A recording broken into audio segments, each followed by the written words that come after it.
Quran surah ke-89 Al-Fajr di ayat yang ke-1 ya. Sudah? Sampai ayat 3. Bismillahirrahmanirrahim.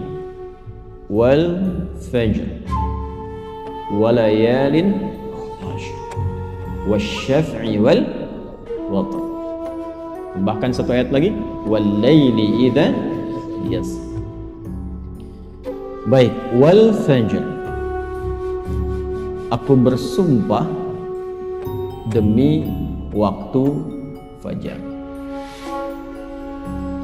Di dalam Al-Quran kita temukan ragam sumpah yang langsung disampaikan oleh Allah Subhanahu wa ta'ala. Allah itu tidak bersumpah pun pasti yang difirmankan sudah penting. Dan sumpah itu ciri penegasan dan kesungguhan. Kalau dikaitkan dengan makhluk ada kesungguhan.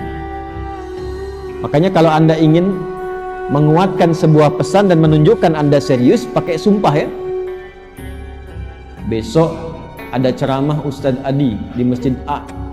Wah, yang benar sumpah. Nah dia, kata sumpah itu kan biasanya untuk menegaskan sebuah makna kan, dan menunjukkan kesungguhan. Nah Allah itu tidak bersumpah pun itu pasti sudah penting apa yang difirmankan. Apalagi kalau disertai dengan sumpah, maka pasti ada yang istimewa di dalamnya. Jadi kalau kita menemukan ayat dalam Al-Quran diawali dengan sumpah, ini menunjukkan pesan yang disampaikan di ayat itu tidak biasa, ada yang sangat penting, berbeda dengan pesan-pesan yang lainnya. Jelas sampai sini? Baik. Wal fajr, ciri sumpah pertama itu kalau ada di awal ayat. Ini secara umum ya. Dibuka dengan huruf waw. Ujung akhir kalimatnya, ujung kalimatnya itu harakatnya kasrah. Sudah? Misal, waw ketemu satu kalimat ujungnya kasrah. Wal fajri wal laili wasyamsi wadhuha. Jadi setelah waw ada kalimat ujungnya kasrah. Nah itu diartikan wawnya sumpah. Qasam namanya, wawil qasam. Kalau sudah dibuka dengan seperti ini, artinya informasi yang disampaikan setelah huruf waw itu penting, tidak biasa. Wal fajr, aku bersumpah demi waktu fajar. Ada beberapa pendapat dari kalangan ulama tentang fajar yang dimaksudkan di ayat ini. Jadi di sini Allah bersumpah dengan 5 hal. Ada 5 sumpah.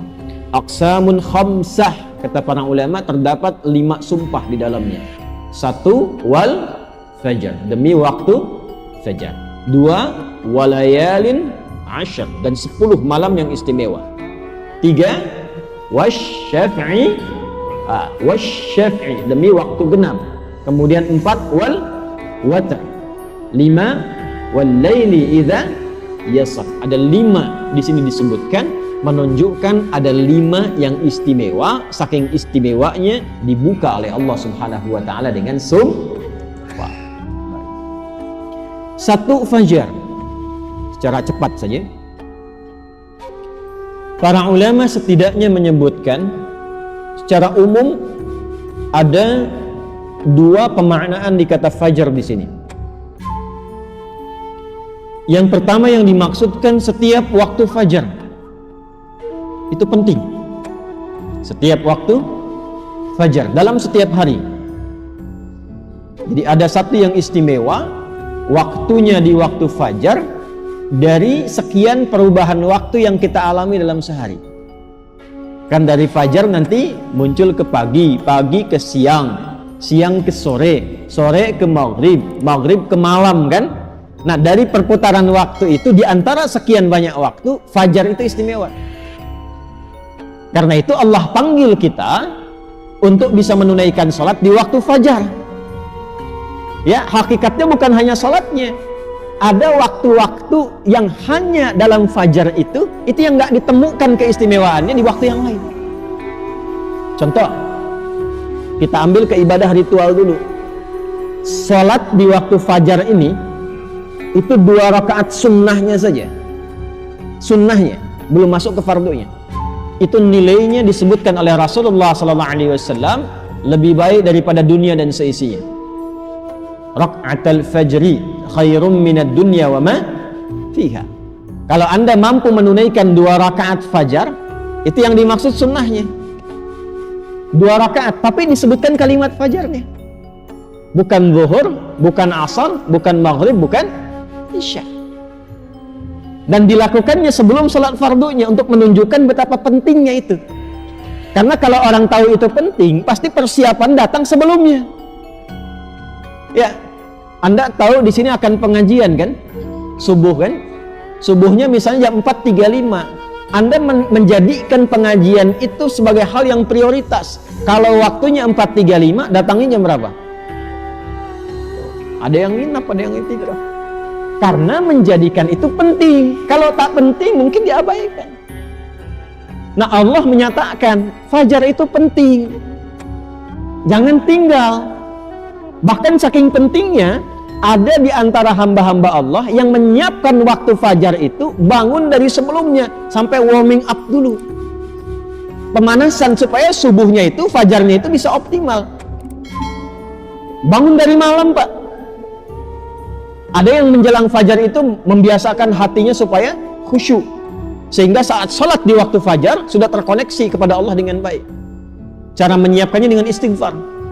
Waktu singkat menjelang fajar itu disebut sahar namanya. Jamaknya disebut ashar. Ada orang-orang yang kalau sudah tiba waktu ini, dia banyak istighfar, istighfar, istighfar, istighfar. Supaya hatinya lapang saat fajar tiba, terkoneksi sempurna kepada Allah. Sempurna. Nyambung. Itu ada di Quran surah ke-51 ayat 18. Wabil ashari hum yastaghfirun. Ya. Kalau ingin dikuatkan kesabaran, ingin diberikan rizki sehingga bisa sering infak, ya. Ingin diberikan kemampuan menjalankan segala sesuatu dengan benar, menatap dengan benar, mendengar dengan benar, berjalan secara benar. Itu diantara amalannya, rajin istighfar di waktu sahar menjelang fajar. Dah, ini ijazahnya langsung dari Al-Quran. Surah ketiga Ali Imran di ayat ke-17. As-sabirina was-sadiqina wal-qanitina wal-munfiqina wal-mustaghfirina bil ashar. Ya, Quran surah ketiga Ali Imran ayat 17, paling kiri sebelah atas tuh. Itu di situ istighfar di waktu sahar itu disamakan dengan 4 amalan tadi. Sabar, khusyuk dalam ibadah, bisa rajin infak, dan benar dalam menjalankan aktivitas. Itu di antara latihannya, rajin istighfar menjelang fajar. Makanya kalau sudah istighfar, terbuka hatinya, terkoneksi dengan Allah, itu ibadahnya akan lebih enak dibandingkan dengan yang jarang istighfar. Gitu. Ada sifat qanitin di situ. As-sabirina wal qanitina. Sedangkan kita diminta salat itu dengan sifat kunut. Orangnya disebut qanit, jamaknya qanitin. Ada di mana ayatnya? Al-Baqarah ayat 238. Hafizu 'alas salawati was salatil wusta wa qumu lillahi qanitin. Kalau mau salat, mau enak salatnya, jangan sekedar salat. Memang betul sudah selesai, ya, menuntaskan kewajiban, beban kewajibannya hilang. Tapi kenikmatannya dapat nggak? Manfaatnya dapat nggak? Kalau ingin menikmati salat, ingin dapat manfaatnya, dapat ketenangan, terkoneksi dengan Allah, doanya cepat dijawab, maka khusyuklah dalam salat. Nah, di antara cara mendapatkan khusyuk itu istighfar. Dibuka. Sehingga sekat-sekat yang membuka kita itu, yang menghambat koneksi kita dengan Allah itu terbuka. Ini dari Quran. Dari Quran. Nah, dibiasakan istighfar paling enak itu di waktu sahar menjelang fajar. Apalagi kalau bisa tahajud sebelumnya. Kalau bisa tahajud, ya, tahajud kemudian istighfar, terbuka hati, rajin memberi, di situ itu disebut langsung oleh Quran, kalau dia bertahan dengan itu sampai wafat, itu disebut sebagai calon penghuni taman surga yang sedang beraktivitas di bumi. Quran surah 51 ayat 15 sampai dengan ayat 23. Innal muttaqina fi jannatin wa 'uyun akhidina ma atahum rabbuhum innahum kanu qabla dhalika muhsinin kanu qalila minal laili ma yahja'un. Itu tahajudnya. Wa bil ashari hum yastaghfirun. Itu istighfarnya. Nah, hakikatnya kita bangun malam itu, hakikatnya kita istighfar di waktu sahar untuk persiapan ke fajarnya. Salah satu maknanya itu. Makanya Nabi kan ya suka rebahan kan sedikit ya. Bukan rebahan yang sempurna. Ya, kaum rebahaners nih ya. Ya, coba dicek tuh. Kalau ada rebahan Nabi itu miring sedikit ke kanan kan, setelah istighfar tuh nunggu-nunggu sampai fajar tiba. Supaya kesadarannya optimal. Ada apa di fajar itu sampai dipersiapkan sebelum itu? Sampai 2 rakaatnya lebih baik daripada dunia dan seisinya. Itu kalau dibaca pakai iman, gak ada yang bisa menandingi. Saya tanya antum, dikasih 1 juta atau 2 rakaat sebelum subuh? Ayo. Masa? Huh? Coba dicek. Sana ada lomba balapan di sirkuit tuh. Berlangsungnya sebelum subuh. Siapa yang datang duluan di dekat situ, 10 tempat pertama mendapatkan bonus 5 juta. Cuma nonton aja dapat 5 juta.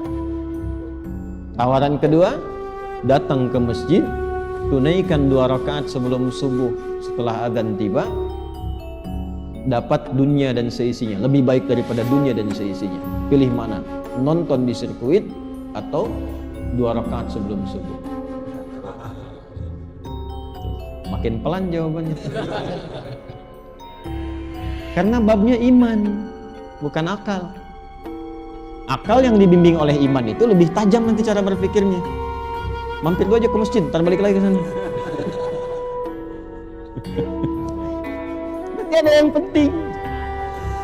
Kalau antum ingin latihan jadi orang baik atau anak pengen jadi baik tuh, konsisten kan subuh. Kayak ulama tuh enggak banyak ceramah, enggak banyak cakap, bilang subuh aja, konsisten. 40 hari subuh terus ya, sering begitu kan ya. Itu saya bahas ilmunya sekarang, dan itu dari Quran. Makanya agak aneh kalau rajin ta'lim, rajin saling mencela. Sholat kok menjadi saling menuduh. Orang sholat itu bersih hati, orang ta'lim itu bersih jiwa. Nah, cara memulainya fajar. Kenapa Allah bersumpah dengan fajar? Karena Allah menginginkan hambanya jadi baik. Itu pesannya.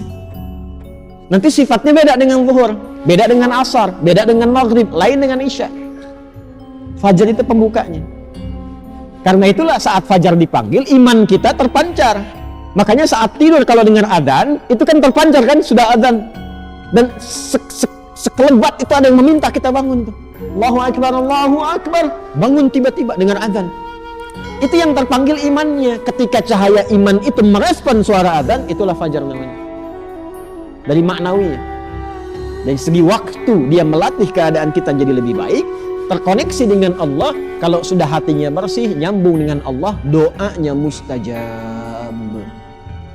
Innallaha thayyibun la yaqbalu illa thayyiba. Kata Nabi demikian. Allah itu maha baik sehingga akan cepat menerima dari yang baik-baik. Hatinya sudah baik, sudah lapang, jauh dari maksiat, maka apapun yang dia minta dikabulkan oleh Allah Subhanahu wa ta'ala.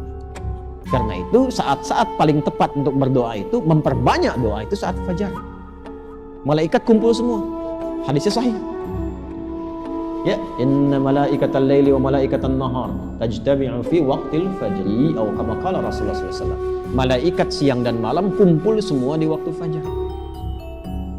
Alhamdulillah malaikat itu gaib. Kalau tampak tak jadi kita ke masjid.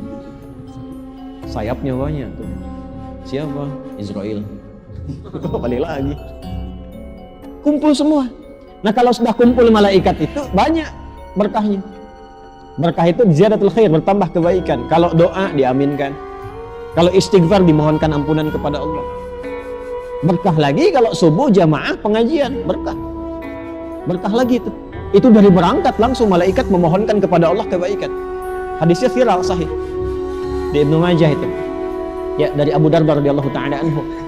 Qala Rasulullah sallallahu alaihi wasallam, man salaka tariqan yaltamisu fihi ilma sahhala lahu tariqan ila al-jannah wa innal malaikata la tadau ajnihataha ridan li talibil ilmi. Orang mau berangkat menuntut ilmu, itu malaikat membentangkan sayap memohonkan kepada Allah ridha untuk orang itu. Berangkat dia ke masjid pas di waktu fajar, banyak sekali. Makanya kalau bapak ibu ke masjid waktu subuh nggak doa, rugi itu. Itu fajar.